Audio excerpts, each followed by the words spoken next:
Hello guys, this is Golfer from Terra Sahel in Bamako here, and so basically my guys there are shredding or crushing the soil. Is a bit wet, so it's becoming a bit difficult for them to crush it, but I just wanted to show you an example of what we do when we come across a very silty soil.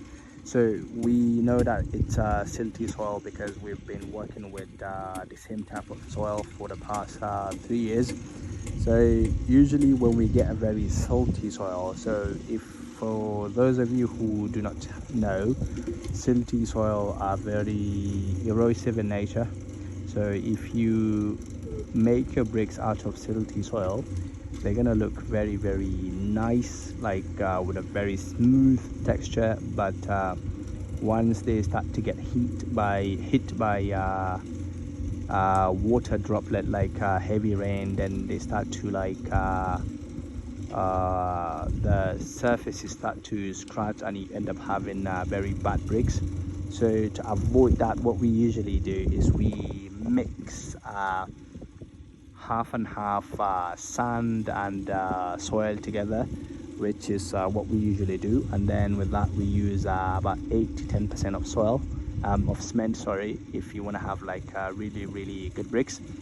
So this is like a kind of soil that we have here in Mali, which is a bit orange in color because it has a bit of soil in it, but it's largely sand.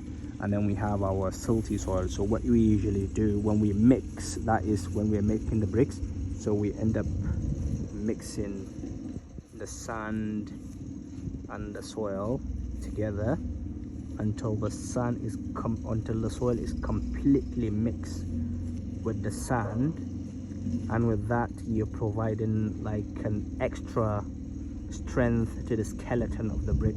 So the sand will be acting as a skeleton for the brick, so it makes it less erosive and also much more stronger.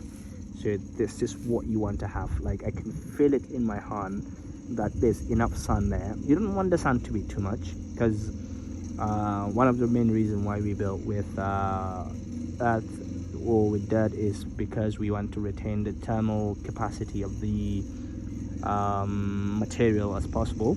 So the more sand you have there, the more it becomes a cement brick when you put cement in there.